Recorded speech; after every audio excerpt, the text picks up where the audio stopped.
নবীদেরকে সম্মান করব, কিন্তু খ্রিস্টানরা সম্মান করতে করতে ঈসা আলাইহিস সালামকে আল্লাহর ছেলে বানিয়ে ফেলছে, পার্ট অফ গড। তাহলে এটা কি হয়েছে? এফরাত, মানে ঢালতে বলেছে হাফ লিটার, ঢেলে দিয়েছে ফুল লিটার। এটা একটা ক্যাটাগরি সমাজের মধ্যে, সংখ্যায় অনেক বেশি। এটার রিয়াকশন হচ্ছে তফরিত।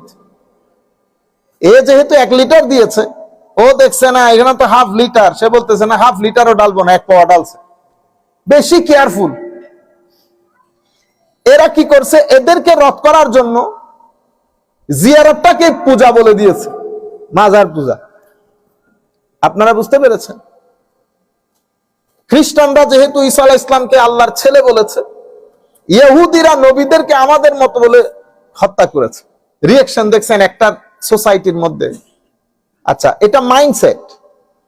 তাইলে আমি সম্মানিত উলামায়ে কেরামকে বলবো, আমরা যখন মাঠে ময়দানে কাজ করি, আপনারা স্টেজে যাদেরকে নিয়ে কাজ করেন আপনার এলাকার মধ্যে, এখানে কেউ এফরাতের সাথে জড়িত, কেউ তফরিতের সাথে জড়িত। মাঝখানেরটা হচ্ছে এতেদাল। এতেদাল মানে মধ্যম পন্থা অবলম্বন করা, ব্যালেন্স নিয়ে চলা।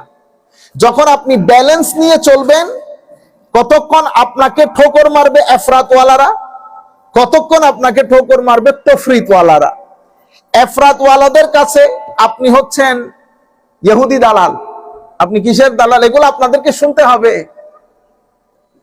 আপনারা মন খারাপ করতেছেন, অনেক ধরনের কথাবার্তা লিখেছেন, আমার কথাগুলো মিলতেছে কিনা দেখেন। আপনি যখন ব্যালেন্স নিয়ে চলতে চাইবেন, শুধু জিয়ারতটা তুলে ধরবেন, শুধু তাসাব্বুফ তুলে ধরবেন, শুধু তরিকত তুলে ধরবেন, ইশকে রাসূল সাল্লাল্লাহু আলাইহি ওয়াসাল্লামের নাম নিয়ে, আল্লাহ রাসূলের মুহাব্বতের নাম নিয়ে আমাদের বিভিন্ন জায়গা থেকে নাত খারা এসে আপনাদেরকে বেহেশতে ঢুকাই দেয় না? ইয়ানি ঘটনা এরকম, নাতের মজলিসে বসলেই বেহেশতের দরজা উন্মুক্ত হয়ে যায়। বুঝতে পেরেছেন? আমরা কি বলি? আমার নবীর দরবার থেকে বুলাওয়া এসে গেছে, মুঝে মদিনা জানা है क्योंकि दरबार से बुलावा आ गया। তো এখন টাউট বাটপার সবাই পৌঁছে নাই। সরকারি নিচের কর্মকর্তা, উর্বরের কর্মকর্তা, মাঝখানের কর্মকর্তা, যারা 2 এর 4 বানায়, 4 এর 10 বানায়, সবাই জানে। তো আপনারা যদি বলেন বুলাওয়া এসে গেছে, কোন ধর্ম অস্বীকারী এইটিস্ট লোক যদি আপনাকে জিজ্ঞেস করে যে যদি বুলাওয়ার কারণে ওখানে যাওয়া হয়, তো আমাদের এখানে গার্মেন্টস এর মালিকরা গার্মেন্টস এর শ্রমিকদেরকে টাকা না দিয়ে যে উমরায় চলে গিয়ে মদিনা শরীফের মধ্যে ইতিকাফে বসেছে, ওইটাকেও কি আমার নবী দেখেছেন? দেখছেন? জবাব দিতে পারবেন না কিন্তু। তাহলে আমরা এফরাতেও এই কাজগুলো আমাদের বিভিন্ন জায়গা থেকে তৈরি হয়েছে সিচুয়েশন। এখন আপনার কাছে 2টা অপশন, সম্মানিত উলামায়ে কেরাম, এটা আমি আমার জিম্মাদারি আদায় করতেছি আপনাদেরকে মোটিভেট করার জন্য। আপনারা ডিমোটিভেটেড হয়ে গেলে তো কাজ হবে না। সবাই যদি ঘরে বসে যান, এই দিনের কথা বলার লোক থাকবে না। আমি আপনাদেরকে বলয়ের কথা বলি। বলয় এখানে, এটা এফরাতের বলয়, এটা তফরিতের বলয়। আপনি যদি এখানে কাজ করতে যান, আপনাকে বলয়ের সাথে আসতে হয়। কেন? কারণ বলয়ের সাথে আপনার রুটি রুজি। আপনি যদি এফরাতের বলয়ের মধ্যে না থাকেন, আমি কোনো কারণ নাম ধরতেছি না, শুধু আমি বলয়টা বোঝাচ্ছি। এখানে আপনার জন্য মসজিদের ইমামতি দরকার, আপনার লোকাল দাওয়াত দরকার, মাদ্রাসার শিক্ষকতা দরকার। আপনি যদি তাদেরকে তাদের মত পথ অনুযায়ী না চলেন, মসজিদে ইমামতি পাবেন? মসজিদের আপনাকে দাওয়াতে ডাকবে। আপনারা যে দাওয়াতগুলো পড়েন, প্রত্যেক জায়গার মধ্যে 2-3 জন মৌলভী যিনারা এই দাওয়াতগুলো অ্যারেঞ্জ করেন, তাদের কাজ সকাল থেকে সন্ধ্যা পর্যন্ত দাওয়াতের পিছনে চলা। দিন কই যাচ্ছে, সুন্নিয়ত কই যাচ্ছে, তরুণ প্রজন্ম কই যাচ্ছে, সোসাইটির অবস্থা কি, কালচারালি আমরা কি কি চ্যালেঞ্জের মুখোমুখি, সায়েন্টিফিকলি কি কি চ্যালেঞ্জের মুখোমুখি, ইকোলজিক্যালি কি কি চ্যালেঞ্জের মুখোমুখি। অর্থাৎ আধুনিক দুনিয়া আমাদেরকে কি কি চ্যালেঞ্জের মধ্যে ফেলেছে, তাদের কোনো চিন্তা নাই, জ্ঞান নাই, ধারণা নাই। তারা এগুলা কেয়ারও করে না। তারা দাওয়াত নিয়ে আছে, সেই দাওয়াতের এটা একটা বলয়। এখন আপনি সেই দাওয়াত লিস্টে থাকতে হলে তাদের হাতে হা বলতে হবে, তাদের নাতে না বলতে হবে। আপনি ঢুকে গেলেন, আপনাদের ওই বলয়ের ভিতরে 80% লোক তারা সত্য কথাটা বলতে পারে না। কেন? কারণ বলয় থেকে বের হয়ে যাবে এই জন্য, কিন্তু ভিতরে সত্যটাকে লালন করে, ভিতরে সত্য বুঝে, কে কোন কাজ করতেছে কি করতেছে সব বুঝে, কিন্তু মুখ ফুটে বলতে পারে না। কেন? কারণ বলয়ের বাইরে যাওয়া যাবে না। এটা এফরাতের লোক, এটা তফরিতের লোক। সিম্পল একটা উদাহরণ দেই, তরিকত এবং তাসাব্বুফ, পীর এবং মুরিদি। এখানে এফরাতের লোকজন এসে আমার নবীর ইশকের নাম নেওয়া বন্ধ হয়ে গেছে। মাহফিলের মধ্যে পীর সাহেবের নাম যতবার নেওয়া হয় তার 50% নাম আমার নবীর নেওয়া হয় না। পীর সাহেবকে খুশি করতে হবে। তরিকত তাসাব্বুফ কি? বাংলাদেশ সুফিয়ায়ে কেরামের মাধ্যমে ইসলাম পেয়েছি, কিন্তু আপনি জিজ্ঞেস করেন আমরা যারা মুরিদ বিভিন্ন দরবারের, তরিকত তাসাউফ সম্পর্কে আমাদের কোনো আইডিয়া আছে কিনা? তরিকত তাসাউফের কোন বই আমাদের ঘরের মধ্যে আছে কিনা? কারা এটার প্রবক্তা, কিভাবে কাজ হলো, কোন ধরনের ইলম আমাদের কাছে নাই, জানিও না। আমরা যারা এই জায়গায় লিড করি আমরা চাই না তারা কিছু জানুক। আমি নিজেই জানি না, তারা জানলে ঝামেলা না। আপনারা বুঝতে পেরেছেন? এটা ইফরাতের লোক। তরিকত তাসাউফের নাম দিয়ে আজীব এক মাহল তৈরি হয়েছে, এবং কিছু ট্রেডিশনাল অনুষ্ঠান এটার নাম দেওয়া হয়েছে তরিকত তাসাউফ। এদের রিঅ্যাকশন হচ্ছে তফরিত ওয়ালারা করে। এরা কি? এগুলা বেদাত, এগুলা শিরক, এগুলা অমুক, এটা সমুক। আমি হচ্ছে মাঝখানের লোক। আমি না এদের সাথে যেতে পারতেছি না এদের সাথে যেতে পারতেছি। আমি বলতেছি তরিকত সংজ্ঞা এটা, তরিকতের প্রবক্তা এটা, তরিকতের কিতাব এগুলা।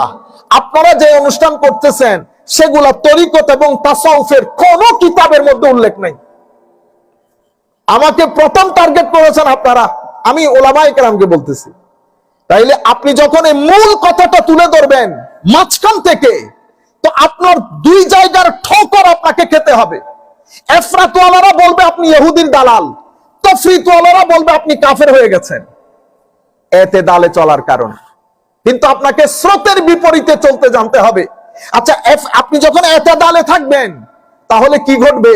আমার নবীর ফিউজাত নসিব হবে। আপনার মজলিসে যারা বসবে তাদের অন্তরের মধ্যে তাকওয়া পরহেজগারি আসবে, ইলম আসবে। সোসাইটিতে আপনি নতুন একটা রাস্তা দেখাতে পারবেন, মানুষের মধ্যে পরিবর্তন আসবে। আপনি এখানেও দেখিয়েন না এখানেও দেখিয়েন না, দৃষ্টি দয়াল নবীর রোজায়ে পাকের দিকে তাকান। আমার আল্লাহর রহমত কামনা করেন তাহাজ্জুদ পড়ে পড়ে, বা রাতের ইবাদত, বা স্টাডি করে করে। এখন এই ফতোয়াগুলো আপনাকে ধৈর্য ধারণ করে শুনতে হবে। কেন? ফতোয়ার একটা বিশাল ইতিহাস আমাদের ইসলামিক হিস্ট্রির মধ্যে। আপনি আমি কোন পুকুরের মাছ?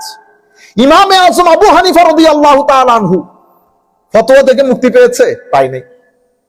ইমামে আজম আবু হানিফা, আপনারা কেন ডিমোটিভেটেড হন? ফতোয়া তো খানি নাই এখনো পর্যন্ত, কেউ আপনাদের মাথা ফাটিয়ে দেয় নাই। হ্যাঁ, তুই তুকারি কিছু মানুষের আমাদের মধ্যকার। এখন আপনি না আলেম বলতেছেন, লেবাসে আলেম হওয়া আলেম না, জবান বলবে আলেম কিনা। তুই তুকারি এগুলো শেষরামি। আপনারা শেষরাদের সাথে শেষরামি করতে যেতে পারবেন? শেষরার প্রধান অস্ত্র হচ্ছে বেয়াদবি করা। সে যখন আপনার সাথে বেয়াদবি করবে, আমার আল্লাহ প্রিন্সিপাল শিখিয়ে দিয়েছেন কি? ওয়াইজা খাতাবাহুমুল জাহেলুন ক্বালু সালামা। যখন জাহেলরা বিভিন্ন ধরনের কথাবার্তা বলবে, আপনি বলবেন ভাই শান্তি শান্তি, আপনারা আপনাদের রাস্তায় থাকেন। এই কারণে ইমামে আজম আবু হানিফার ইন্তেকাল হয়েছে জেলের মধ্যে। এগুলো আপনাদের পড়া দরকার, জানা দরকার। ফতোয়া যারা দিয়েছেন কোন কাফের মুশরিক দেয় নাই, তখনকার যুগের মৌলবীরা দিয়েছেন। মারা গেছে কোথায়? ইমামে আজমের ইন্তেকাল জেলের মধ্যে হয়েছে।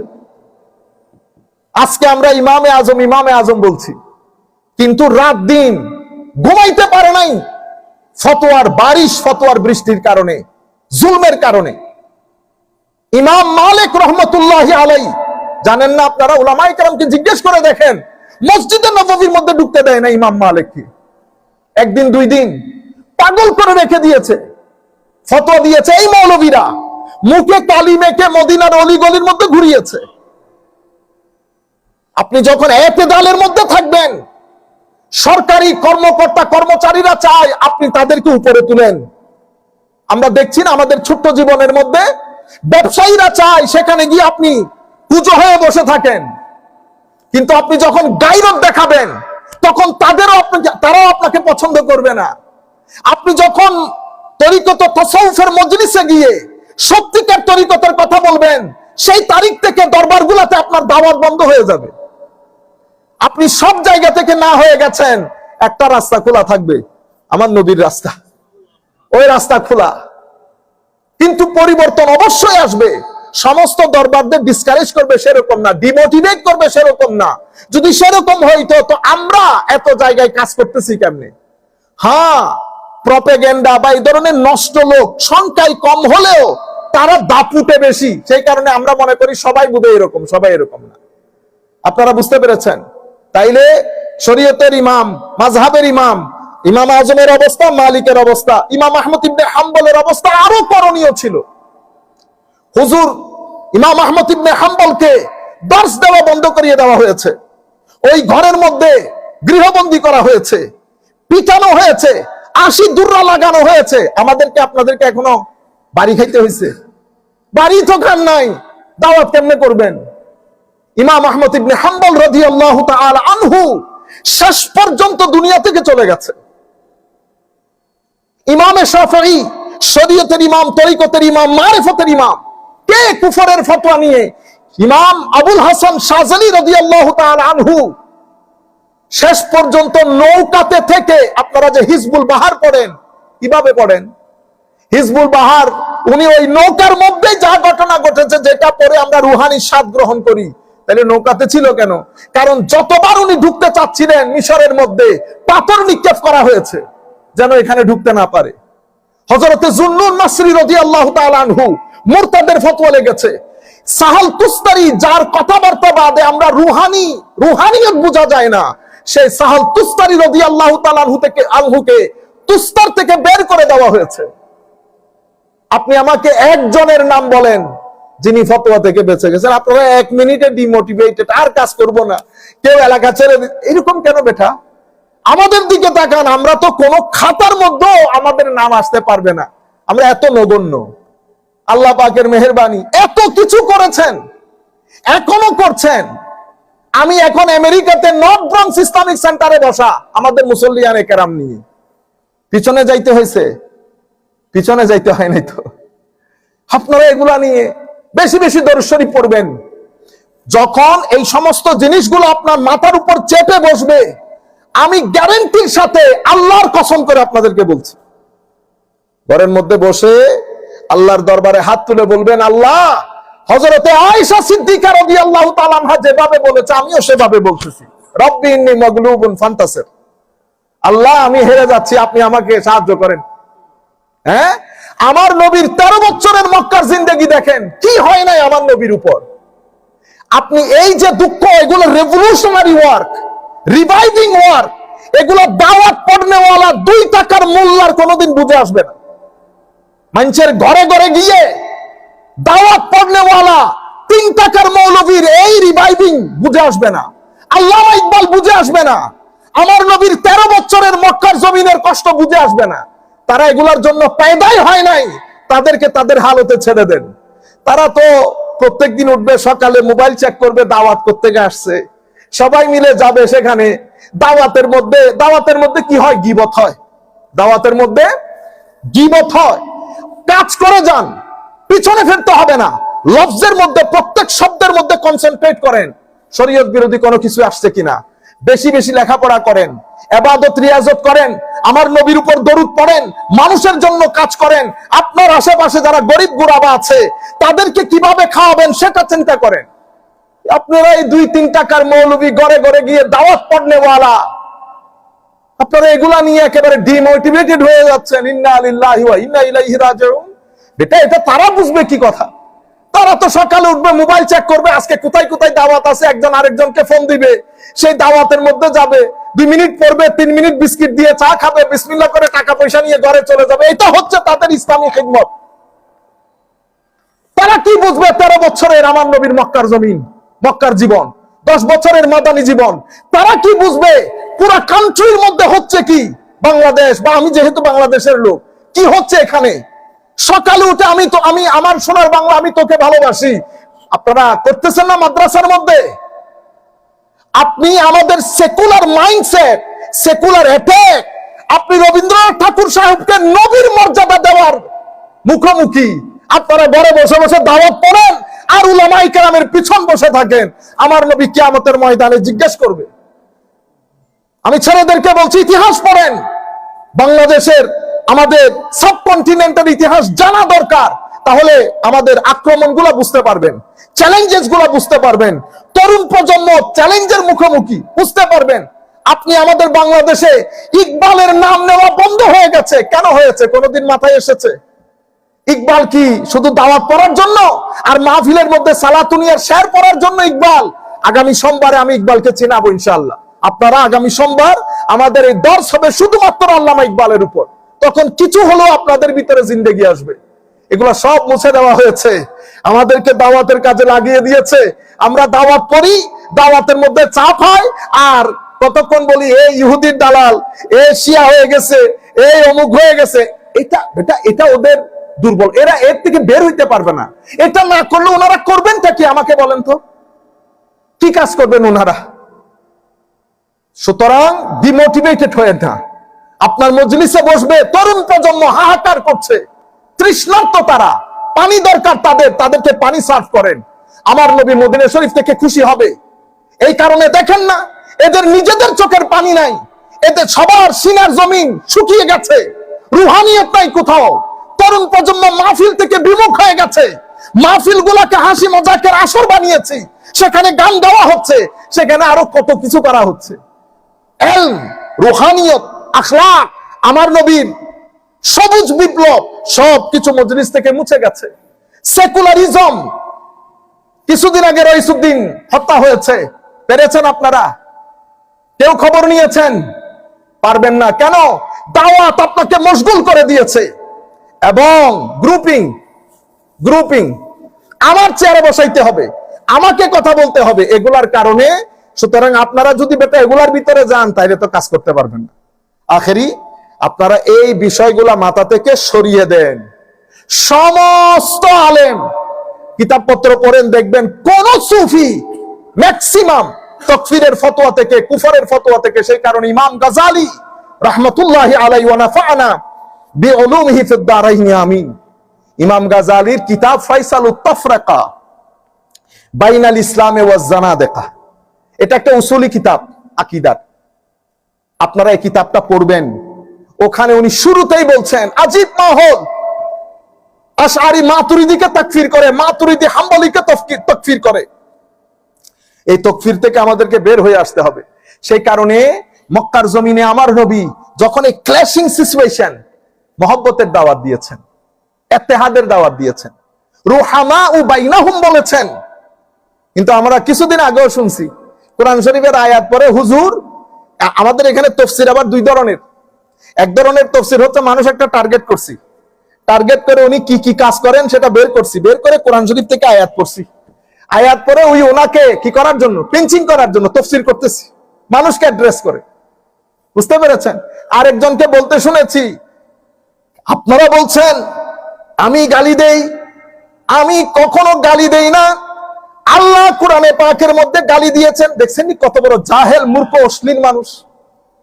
আল্লাহ কি বলেন নাই? তাব্বাত ইয়াদা আবি লাহাবি ওয়া তাব, ওয়াজ করতেছে। তাইলে আল্লাহ গালি দিলে, আরে খোদা, আপনারা এগুলা গিলেন বসে বসে বেটা। তো এখনো হয় কি, আল্লাহ বলেছেন মুনাফিকদের উপর ওয়াগলুজ আলাইহিম, খুব কঠিন ভাবে। তো আপনি কি, আমি কি মুনাফিকদের সাথে কথা বলতেছি? মাহফিলে কি মুনাফিক আসছে? ইন্না লিল্লাহ। তাইলে আপনি আল্লাহ আয়াতটা যেভাবে বলছেন সেখান থেকে উঠিয়ে এনে আপনার অন্তরের গরজ এবং অন্তরকে খুশি করার জন্য এক ব্যক্তিকে টার্গেট করে ওনার জন্য ওয়াজগুলা করতেছে। এগুলা তো আপনারা জানেন না, এগুলা সোসাইটিকে আপনারা অ্যাওয়্যার করবেন। আল্লাহ আমাদের হামি ও নাসির হোক। আশা করি আপনাদের ওষুধ হয়েছে, আপনারা ডিমোটিভেটেড হবেন না, আল্লাহর দরবারে তওবা করবেন। তওবা করে আবার একজন মানুষ হোক, দুইজন মানুষ হোক, মাহফিলে বেশি মানুষ লাগবে না, তিনজন মানুষ হোক, সত্যিকার কথাগুলা বলবেন। কোরআন এবং সুন্নাহ থেকে সত্যিকার কথাগুলা জাতিকে জানান দেবেন।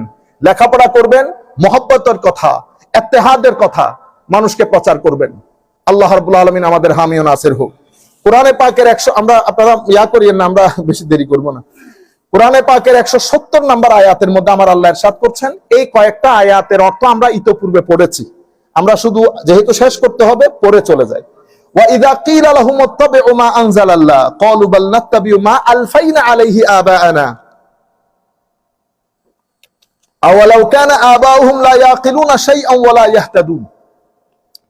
হাবিব, যদি তাদেরকে আপনি বলেন আল্লাহ রাব্বুল আলামিন যা নাজিল করেছে তা অনুসরণ করার জন্য, তারা বলবে না না আমরা ওগুলার মধ্যে নাই ভাই, আপনি নতুন কথাবার্তা আমাদেরকে বলিয়েন না, এগুলা ফিতনার জিনিস। তো কি করবেন আপনারা? আমরা বাপদাদারা যা করছে, আমরা বাপদাদারা আমরা ওখান থেকে বের হইতে পারবো না। আমার নবী কথা কার সাথে বলতেছেন? মুসলমানদের সাথে। এই কথা কি মুসলমানদের সাথে? না, মুসলমানদের সাথে না। আমার নবী এই কথা বলতেছেন, আল্লাহ কোরআনের এই আয়াত নাজিল করেছেন কাদের জন্য? যাদের কাছে আমার নবী দাওয়া পৌঁছাইতে চাচ্ছেন। এরা কাফের, এরা মুশরিক, এরা মুনাফিক, সবাই মিলে নন মুসলিম।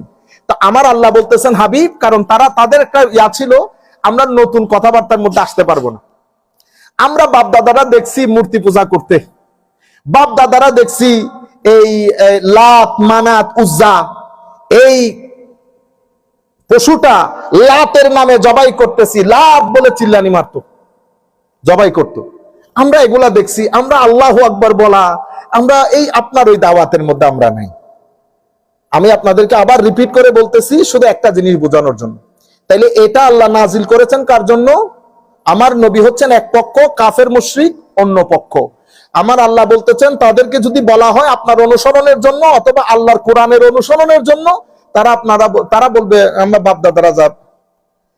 এখন আমার এক ভাই নামাজের পরে মোনাজাত করছে, নামাজের পরে মোনাজাত করছে।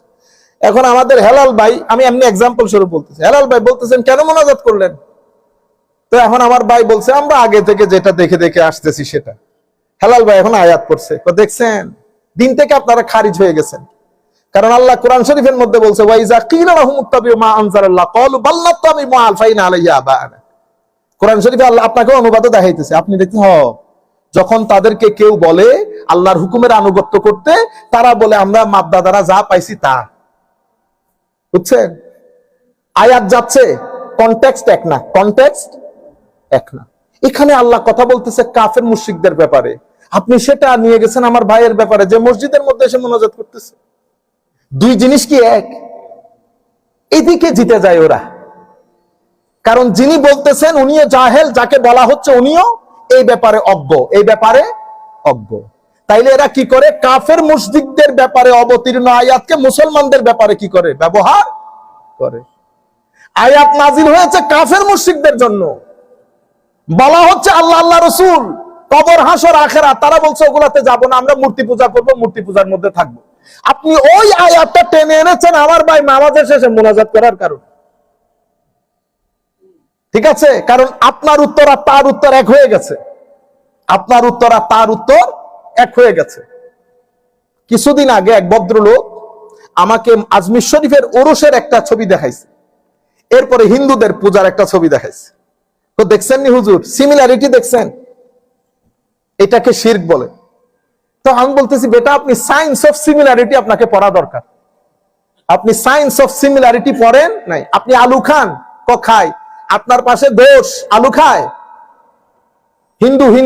হিন্দুর আলু খায় না, তো সিমিলারিটি হয়েছে না? তো এখন দুইজনকে এক হয়ে গেছেন। আচ্ছা, আপনি কুরবানি করেন? করি। হিন্দুরা কুরবানি করে? করে তো। জি হ্যাঁ, কুরবানি মানে স্যাক্রিফাইস আর কি, স্যাক্রিফাইস। আমি বলতেছি অরিজিনাল কনসেপ্ট, আপনিও স্যাক্রিফাইস করতেছেন, তারও স্যাক্রিফাইস করতেছে, কিন্তু দুইটা কি এক? আমরা ঈদ করি না, ঈদে কেনা কাটা বাজার খাওয়া দাওয়া একজন আরেকজনের বাসায় আপনারা গিফট করেন না? হিন্দুদের মধ্যে নাই? বিয়ের মধ্যে আমরা যেই ধরনের করে বিয়ের অনুষ্ঠান সাজাই, খাওয়া দাওয়া, জামাই স্টেজে বসা, সিমিলারিটি হলেই কি এক হয়ে গেছে? সায়েন্স অফ সিমিলারিটি আমাদেরকে জানা দরকার। যেহেতু যেমন আমাদের পার্শ্ববর্তী এলাকা, মানে আমাদের দেওয়ালের পরে হচ্ছে হিন্দু বাড়ি, ম্যাক্সিমাম হিন্দু যারা আমরা কি বলি চাচা জ্যাঠা, আর আল্লাহর মেহেরবানিতে একটা খুব সম্মান করে যেমন এক সময় আমাদের পাশের বাড়ির এক হিন্দু মহব্বত করে অনেক বেশি, তো আমার ছেলে মারা গেছে যে, তো ওরে তো পুরাবে, আপনি একটু সেখানে উপস্থিত থাকতে হবে। আমি তো জান পান যায় অবস্থা, আমি এগুলা বরদাস্ত করতে পারি না। আমি জীবনে একটা মুরগি জবাই করি নাই, নিতে পারি না, রক্ত দেখলে খারাপ লাগে খুব বেশি। এখন আমি আমার আব্বা এসে বলতেছি না লিল্লাহি ওয়া ইন্না ইলাইহি, এটা এই কাজ তো করা যাবে না, কারণ ওনার তো মন খারাপ হয়ে যাবে। তাইলে একটা সম্পর্ক আছে না? আচ্ছা, তাহলে আমরা চাচা জ্যাঠা ডাকতেছি, দুইজন যখন বড় হচ্ছি, একই স্কুল, একই গ্রাউন্ডে লেখাপড়া, একই হোটেলে খাইছেন, একই হোস্টেলে থাকছেন, একইভাবে চিন্তা চেতনার বড়, তো দুইজনে জানেন কার ঘরে কি হয় কি হয় না। তো কালচারালি, এই জন্য বলছি সায়েন্স অফ সিমিলারিটিস বুঝতে হলে, আমি যখন এক কালচারে বড় হচ্ছি, তো আমাদের এখানে ম্যাক্সিমাম কালচার দুইজনের সমান। একটা জায়গায় এসে আমার ধর্ম কিছু কালচারের মধ্যে ক্যাপস লক লাগিয়ে দিয়েছে, আমি এটা ক্রস করতে পারতেছি না। এটা কি কারণে? আমার ধর্মের কারণে। তো আমার ধর্মের একটা এরিয়া আছে, যেমন আমি ওরে বলতেছি তোর মুরগির গুস্ততে আমার ঝামেলা নাই, মুরগি আমিও খাই তুমিও খাও, ও তো মুরগি খাইতেছে, কিন্তু আমার ধর্মে এসে একটা ক্যাপস লক লাগিয়ে দিয়েছে, আমাকে বলতেছে আমার নবী বেটা খাইতে পারবি না যতক্ষণ আল্লাহু আকবার নাম না নেওয়া হবে। মুরগির মাংসের মধ্যে তো কোনো ঝামেলা, এখন আপনি যদি বলেন ওই মুরগি খায়, আপনিও মুরগি খান, এক হয়ে গেছে, হয়েছে নি কথা। সায়েন্স অফ সিমিলারিটি বুঝতে হয়। এখন সমস্যা হচ্ছে বেয়াদব, মানে আদবহীন হওয়া, জেহালত যখন একসাথে হয়ে যায়, আপনি ডিল করতে পারবেন না, আপনার মাথা খারাপ হয়ে যাবে। বুঝতে পেরেছেন এই প্রশ্ন বানে? সুতরাং এক হওয়া মানে, এই যে আল্লাহর ওলিদের মাজারে হিন্দু, আমার হযরতে শাহজালাল ইয়ামানি, যেমন আমাদের চট্টগ্রামের শাহ আমানত মাইজবান্ডার দরবার শরীফ, ওনারা যখন ওখানে তো দিন প্রচার করতেছেন, কারা ছিল? সোসাইটি তো হিন্দুদের, সোসাইটি কাদের? হিন্দুদের। এখন হিন্দু সোসাইটিতে উনি যদি বলে হিন্দু আসতে পারবেন আমার এখানে, তো দাওয়াত কাকে দিবেন? দাওয়াত কাকে দিবেন? আপনি হচ্ছেন দ্বীনের দায়ী, আর আরেকজন হচ্ছেন আলেম পড়ানেওয়ালা, তো উনি তো হিন্দুদেরকে পড়াবেন না, উনি মুসলমান ঢুকাইছেন শুধু, আমার এখানে হিন্দু ঢুকবেন না কেন? আমি হাদিসের রসুল পড়বো, হিন্দু হাদিসের রসুল দিয়ে কি করবে? আরেকজন বসছে দ্বীনের দাওয়াত দেওয়ার জন্য, সে বলতেছে দরজা উন্মুক্ত, যা যা মন চাই ঢুকে যান, অজুহীন অজু সারা, কাপড়হীন কাপড় সারা, হিন্দু বুদ্ধ খ্রিস্টান সব ঢুকেন। কেন? কারণ আমি প্রোডাক্ট বিক্রি করব, আমি মোহাম্মদী প্রোডাক্ট বিক্রি করব। আমার এখানে ঢুকতে যাচ্ছে না, আমি বলতেছি ভাই এখানে ঢুকতে পারবেন না কেন? আমার এখানে অজু গোসল করে ঢুকতে হবে, আমি হাদিস শরীফ পড়াচ্ছি। তাইলে দুইজনের মাহল দুইটা, দুইজনের মাহল দুইটা। একজন দ্বীন প্রচার করতেছে, যখন উনি দ্বীন প্রচার করতে, আপনারটা হচ্ছে হোটেল, হোটেলের মধ্যে আপনি কি বলতে পারবেন এক্সকিউজ মি আপনি কি হিন্দু, আমার হোটেলে ঢুকতে পারবেন না? না, হোটেল সবার জন্য উন্মুক্ত, কিন্তু আমি ইফতার মাহফিল সবার জন্য উন্মুক্ত না। ভেরি সিম্পল, আপনারা বুঝতে পেরেছেন? তো সেই জায়গার মধ্যে মাজারে পাকের মধ্যে এই যে যাওয়া, ওই যে যাওয়ার কালচার তৈরি হয়েছে, এখনো আছে, এখনো আছে, মানুষের মন জয় করতে পেরেছে। ওনারা মানে অনেক চিন্তা করেছেন যে এদেরকে মন জয় করা কেমনে যায়। এখান থেকে শ্যামা, এই যে শ্যামা মাহফিল করে না কাওয়ালি, আমার মা কি তাকুয়া পরহেজগারি, মাইন্সের সামনে ভিতরে ভিতরে সবাই বসে বসে শুনে, ভিতরে ভিতরে যতগুলো মানুষ কাওয়ালির ভিতরে ফতোয়া দেয়, সবাই কাওয়ালি শুনে, সবাই। আপনি যদি তাদেরকে জিজ্ঞেস করেন বিসমিল্লাহ পুরা লিস্ট বলতে পারবে। মানুষ তো আপনি আপনার মধ্যে সুর ইম্প্যাক্ট করে। এখন তারা দেখতেছে যে এখানে এদের ভিতরে সহজভাবে কিভাবে ঢোকা যায়, সহজভাবে কিভাবে ঢোকা যায়। যেমন আমি সারাদিন ওয়াজ করলাম, আপনার মনে কোনো কিছু নরম হইল না, কিন্তু একটা বিচ্ছেদের কালাম পরে আপনার ভিতরের জগৎকে ব্রোকেন করে দিয়েছে। আপনি 13 পান্নায় আপনার চোখ দিয়ে পানি পড়তেছে। আমি বেচারা 4 ঘন্টা ওয়াজ করছি, নিজেরও নাই চোখের পানি, মানুষেরও নাই চোখের পানি। আরেকজন কিছু করে নাই, আরেকজন কিছু করে নাই, কি একটা বলছে, সেও কান্দে মানুষও কান্দে। কি রে, আপনারা বুঝতে পারতেছেন? সেই কারণে হযরতে দাউদ আলাইহিস সালামকে আল্লাহ মুজিজাই দান করেছেন সুর। মুজিজা কি? সুর। কেন? সুর ইম্প্যাক্ট করে অনেক বেশি। এই কারণে আমার আল্লাহ মানুষের ভিতরে, আপনারা দেখেন আমরা যখন আমাদের কামরানো যখন কেরাত করতেছে, ভিতরে লাগে না ভালো? ওই জায়গার মধ্যে যদি একজনে আমার মতো করে এই ড্রাই আকারে পড়ে ফেলতো, ভালো লাগতো? ভালো লাগতো না। আপনারা যখন মদিনা শরীফের মধ্যে, মক্কা শরীফের মধ্যে নামাজ পড়েন, শেখ সুদাইস যখন নামাজ পড়ে, আপনি কি আয়াতগুলা বুঝতে পারতেছেন? পারতেছেন না তো, কিন্তু অজর দ্বারায় পানি পড়তেছে। তাইলে আপনি আমাকে বলেন তো পানিটা কেন পড়তেছে? আপনি বলবেন হুজুর কোরআনের আয়াতের কারণে না। আয়াতের একটা ইম্প্যাক্ট আল্লাহর কালামের আছে, ঘায়েল করে ফেলেছে আপনাকে কিসে?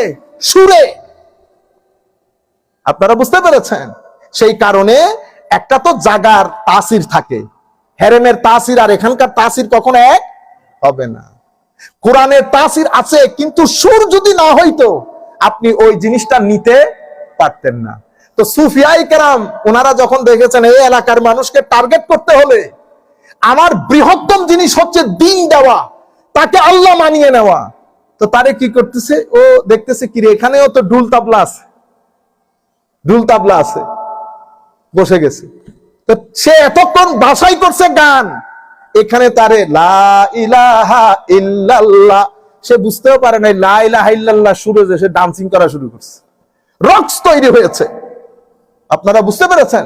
এবং ইথিওপিয়ান সাহাবায়ে কেরাম এসে আমার নবী যেই তারিখে রবিউল আউয়ালের 12 তারিখ হিজরত করেছেন, হিজরত তারিখে এসে মসজিদে নববীর দরজার মধ্যে সাহাবায়ে কেরাম রক্স করতেন।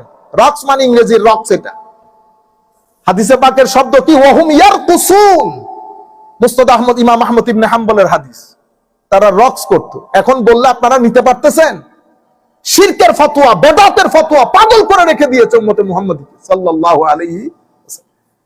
এখন বললে এই যে এগুলা এগুলা এমনিতে আসছে, এগুলা বুঝতে পেরেছেন? যাই হোক, এই যে আপনাকে সুযোগ করে দিয়েছে লা ইলাহা ইল্লাল্লাহ, এই যে বাবা মহিউদ্দিন রহমাতুল্লাহ আলাইহি যেখানে ফিলাডেলফিয়াতে, আপনাকে বলেনও নাই ওযু করেন, নামাজ পড়েন, উনি নিজে নিজে ওযু করতেছে, নামাজে দাঁড়াইছে। তোরা জিজ্ঞেস করতেছে এগুলা কি করতেছেন? আমি ফ্রেশ হচ্ছি পানি দিয়ে। তা আমরা হইতে পারবো? Why not? তো তাকে কিন্তু আগে কালমা পড়তে বলতেছে না। আপনারা সুফিয়ায়ে কেরামের স্ট্র্যাটেজি দেখেন, টেকনিক দেখেন কিভাবে। বুঝতে পেরেছেন? আচ্ছা, এটা আপনি কি করেন? আমরা আপনার সাথে দাঁড়াইতে পারবো? কে হ্যাঁ, দাঁড়াইতে পারবো, কিন্তু এটা এভাবে দাঁড়াইলে হবে না তো, আগে তো একটু পানি দিয়ে হাত মুখ ধুয়ে ফেলতে হবে। কেমনে দুই? কই যে আমি ধুইতেছি, এরকম ওযু করাইছে না, নামাজে দাঁড়াইছে। হায় হায়, সুফিয়ায়ে কেরামের নামাজ আর আমাদের নামাজ এক ধরনের না। নামাজ অনেক বড় জিনিস, অনেক মহব্বতের জিনিস। মা সন্তানের মধ্যে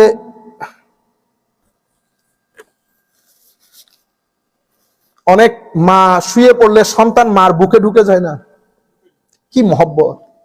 হ্যাঁ, মাও বড় বড় ছেলেদেরকে আমরা যখন দেখি, আমাদের বড় বড় খালাতো ভাই, চাচাতো ভাইকেও দেখছি, মারে জড়াই ধরছে, মা ছাইরা দে, ছাইরা দে, তুই বড় হয়ে গেছিস না, ধরে না। ঠিক সেই রকম আপনি যখন আল্লাহকে মহব্বত করতে চাইবেন, আল্লাহ এরকম মহব্বত করে আপনাকে। সুফিয়ায়ে কেরাম যখন নামাজের মধ্যে দাঁড়ান, ওইটা নামাজ। আমাদের নামাজ তো শুরু শেষ কখন জানিও না। আমরা তো শুরুর সময় মহব্বত আসে না, আমরা শেষ কিভাবে করব সেটা চিন্তার মধ্যে। অর্থাৎ নামাজ মনে হয় যেন বোঝ হয়ে গেছে আমাদের উপর। সুফিয়ায়ে কেরামের নামাজ সেরকম না। এদের নামাজ মানুষকে ইম্প্যাক্ট করে। দাঁড়াইছে তো দাঁড়াইছে কিয়ামের মধ্যে, কিয়াম তো কিয়ামই, এরপরে রুকু সুজুদ। তারা নামাজ সালাম ফিরাই বলতেছে এটা তো একটা স্পিরিচুয়াল আজীব শান্তি। এটা কেন পাইলেন? এটা কিরকম হইল? কবে এটা, এটার জন্য দুইটা শব্দ পড়তে হয়। কি? এটা করলে তো তালা কি হবে? আনলক হবে। How to do it? You just say আশহাদু আল্লা ইলাহা ইল্লাল্লাহ ওয়া আশহাদু আন্না মুহাম্মাদার রাসূলুল্লাহ। That's it, finish. দেখছেন, এই মুসলমান হয়ে গেছে, কিন্তু এই মুসলমান হয়ে গেছে। হিন্দুরা টং টং টং টং বাজাইছে না সারা রাত। সুফির দরবারে সুফি চিন্তা করছে, রে টং টং আলারে কি করা যায়, কি করা যায়। পরে দফ আর হারমোনিয়াম দিয়ে বসাই দিছে, লা ইলাহা ইল্লাল্লাহ। এও প্রথমে খুব করছে, পরে দেখে যে না, এই ওয়াজ দেশে গেছে, ওয়াজ দেশে গেছে। পরে বলতেছে না, কালকেও আসতে হবে, পরশু আসতে হবে। আস্তে আস্তে সেও বুঝে নাই সে কখন মুসলমান হয়ে গেছে। এরপরে বলতেছে, হুজুর আমি তো আপনাকে ভালো লাগছে, আমি তো দিন কবুল করে ফেলছি। হুজুর এলাকার মধ্যে তো আমাকে মেরে ফেলবে ওরা, আমি যদি বলি আমি মুসলমান হয়েছি। তবে এটা এলাকায় বলতে হবে না, এলাকায় তুই নিজে ভিতরে রাখ, তুই যে মুসলমান হয়ে গেছিস সেটা। তো হুজুর আমি মারা গেলে সেটা আল্লাহ দেখবে, সেটা আল্লাহ দেখবে। অসংখ্য জায়গার মধ্যে এই ঘটনা বর্ণিত হয়েছে। এই সমস্ত সুফিয়া ইকরামের সাথে সম্পৃক্ত লোক যখন মারা যায়, আমার আল্লাহ গায়েবী ভাবে তাদের জানাজার ব্যবস্থা করে। জ্বালাইতে যায় জ্বালাইতে পারে না, পুরাইতে যায় পুরাইতে পারে না। আপনারা বুঝতে পারছেন? বাইরে থেকে আজকে 500, 600, 250, 300, 100 বছর পরে এসে আপনারা ফতোয়া লাগাইতেছেন, এখানে এই যায় ওখানে সে যায়। গোড়ার খবর রেখেছেন? হুজুর সবকিছু থেকে তো বের করে দিয়েছে, কোথায় যাব বেটা, আমার সম্পদ আছে। এ মুরিদদেরকে বলছে কালকে যা টাকা পয়সা আছে নিয়ে আসবি। কেন হুজুর? ওই 2-4 জন মুসলমান হয়েছে, এদেরকে সহযোগিতা করতে হবে। আচ্ছা, এরপরে সমাজের গরিব দুস্থ মানুষ এসে জমে যাচ্ছে, কি করতে হবে? এই সমাজের মধ্যে যারা একটু টাকা পয়সা দেন তো দে। এই যে খাওয়া দাওয়া শুরু হয়েছে মাজারে পাকগুলার মধ্যে, আজকের দিন পর্যন্ত মালিক শাহ রহমতুল্লাহ আলাই সেদিন ইন্তেকাল করেছেন আমাদের উপদ্বীপ, আমাদের হেলাল ভাই চেনে, 5000 লোক সকাল বিকাল খাদ্য গ্রহণ করে। How many people? 5000 people. Can you imagine? Enayetpur দরবারের মধ্যে আমি জোহরের নামাজ পড়ে বের হয়েছি, দেখি লঙ্গরখানা ওপেন। বেটা কাদেরকে খাওয়ান? হুজুর সবাই, মুসলিম নন মুসলিম সবাই। 1200 থেকে আর 2000 লোক ডেইলি খাদ্য গ্রহণ করতেছে। কেন কোন দরবার আছে খাদ্য খাওয়াচ্ছেন? আপনি পারবেন? আমার ঘরের মধ্যে কোনো মেহমান আসে এখন? বুঝতে পেরেছেন? এই আন্দাজে দিনগুলা প্রচার হয়েছে।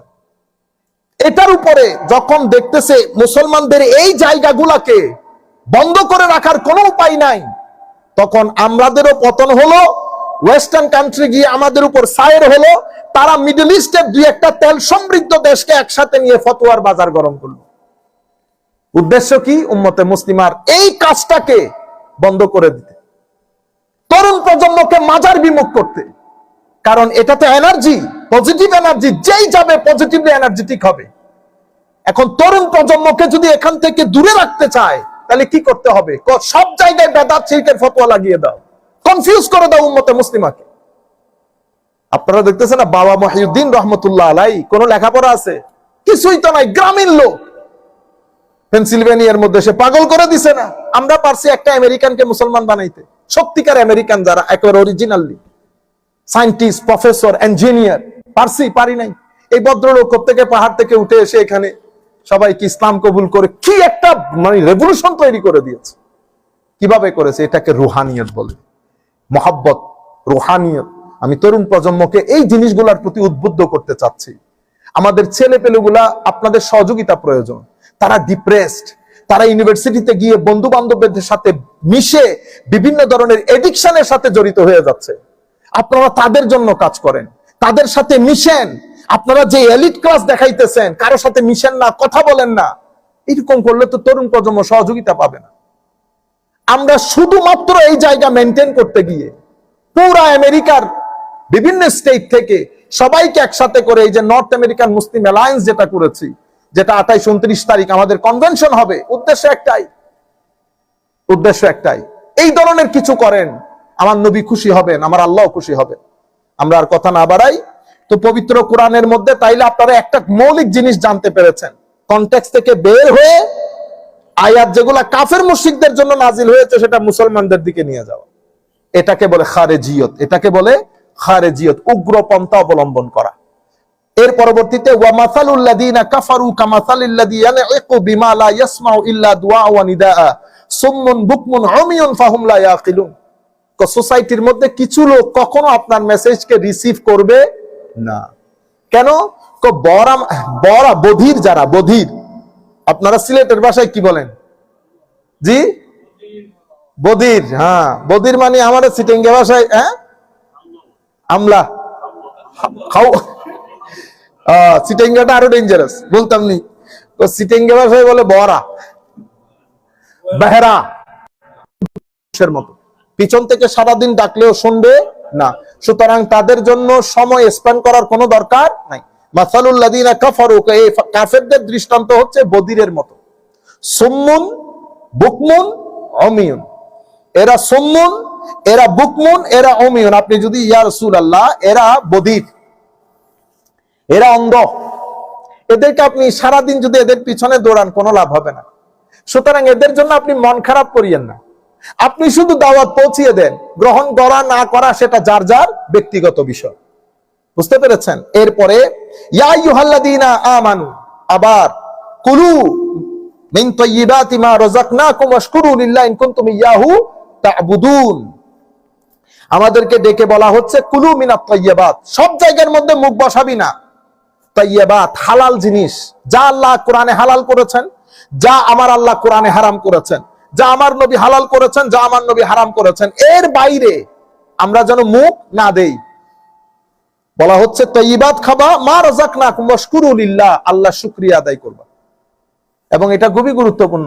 হযরত আলী রাদিয়াল্লাহু তাআলা আনহু একটা দারুণ কওল আছে, আপনি পরীক্ষায় পড়ছেন তো সব সময় শুকরিয়া আদায় করবেন, ইভেন পরীক্ষার মধ্যে শুকরিয়া। কেন? তুমি চিন্তা করবে, ধরেন আপনার বড় গায়ের জ্বর, পাগল করে দিচ্ছে আপনাকে, তখন আপনি চিন্তা করবেন যে এর চেয়ে বড় রোগ তো হইতে পারত, এটা না হয়ে যে এটা হয়েছে আল্লাহর দরবারে শুকরিয়া, আলহামদুলিল্লাহ।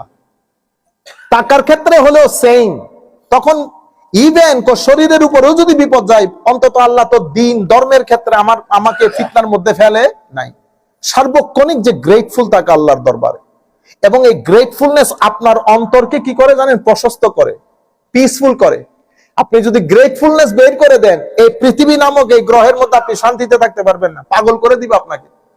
এটা ধরেন, এটা ধরেন, 13 ঘন্টা একজনে বলতেছে হুজুর চোখ খুলতে পারতেছে না, দিনের 2:30 3টা বাজছে। কিরে ভাই? হুজুর সারা রাত কাজ করছি। ইন্না লিল্লাহি, পাগল। আল্লাহ পাগল হয়ে যাচ্ছেন কেন? হুজুর বহু খরচ। ইন্না লিল্লাহ। না বেটা, লাইফ এনজয় করেন, এনজয় করেন, ইনকাম করেন, এনজয় করেন। কারণ আপনি এনজয় করতে চাইলে তখন এনজয় করতে পারবেন না, আপনার দিন কিন্তু ফুরিয়ে যাচ্ছে, দিন ফুরিয়ে যাচ্ছে, সময় চলে যাচ্ছে। আমার আল্লাহ শুধু আপনাকে এই কাজে লাগাই নাই। আপনি গতকালকে নামাজ পড়ছেন, পড়ি নাই, তো বেটা আপনি আখিরাত ছেড়ে দিয়েছেন, লানত পড়বে, এই ধরনের জিন্দেগির উপর লানত পড়বে। এটা করিয়েন না। আপনার নির্দিষ্ট সময় 10 ঘন্টা, 11 ঘন্টা, 8 ঘন্টা, এরপরে এডিশনাল কাজ যেটা, সেটা আমি নামাজ ত্যাগ করে না, জিকির ত্যাগ করে না। আপনার এখানে অনেক ধরনের কর্ম কর্তব্য আছে, শুধু ইনকাম করা না, শুধু ইনকাম করা না। আমরা বসে আপনারা প্ল্যান করেন সিস্টেম অনুযায়ী, দুনিয়াও রাখেন, আখিরাতও রাখেন। আপনি পুরা সপ্তাহ মসজিদে আসতে পারেন নাই, পুরা সপ্তাহ মসজিদে আসতে পারেন নাই, শুক্রবার এসে বড় করে আওয়াজ দেন, মানে আমি আসছি। না লিল্লাহ। তারপরে জিজ্ঞেস করলো যে এটা আপনি বুঝবেন না, দেখছেন কত বড় পণ্ডিত। আচ্ছা, ইয়া আইয়ুহাল্লাযীনা আমানু কুলু মিনাত তাইয়্যিবাতি মা রাযাকনাকুম ওয়াশকুরু লিল্লাহি ইন কুনতুম ইয়াহু তা'বুদুন। যদি আপনারা আল্লাহর বন্দেগী করেন, যদি আল্লাহর বান্দা হয়ে থাকেন, তো আল্লাহর দরবারে সব সময় শুকরিয়া আদায় করবেন। আমা আলাইনা ইল্লাল বালাগুল মুবিন। আসসালামু আলাইকুম ওয়া রাহমাতুল্লাহি।